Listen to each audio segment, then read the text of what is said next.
So here's a how-to video. This is a Hotpoint. There's the model number.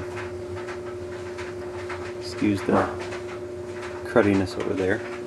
But the problem I was having was that the agitator was moving, and that was all that was moving. It wasn't putting any water into the drum. It wasn't filling. It wasn't spinning or anything. And I looked through forums and videos, and I didn't find a whole lot to go on. A lot of the videos were, let's just reboot the washer, open this 6 times after you leave the power unplugged. I thought maybe it was the timer. I saw a video where this came off, but none of that stuff seemed to work. So what I ended up finding was that if I got down here, and this is the front panel, and I took a putty knife and I jam in here, get it underneath, sorry about that, let's do that again, jam it underneath this bracket that holds that in, I can pull this out. I'm going to try to do this with my other hand.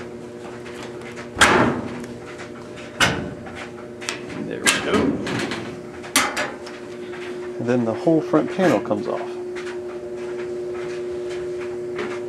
Set that over there just for a second. So the front panel comes off, and then there is, I don't know if we're going to be able to see this very well.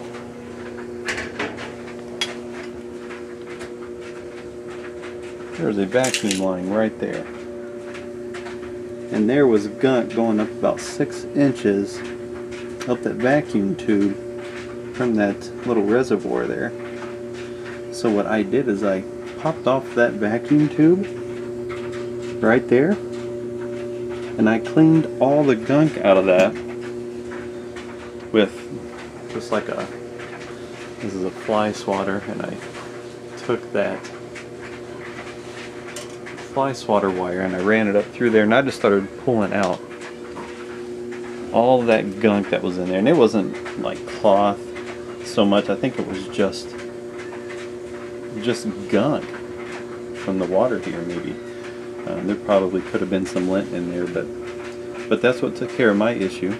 I hope that helps. If you have any questions, like or subscribe, or ask me in the comments below, and I'll do my best to help guide you. Have a good day, guys.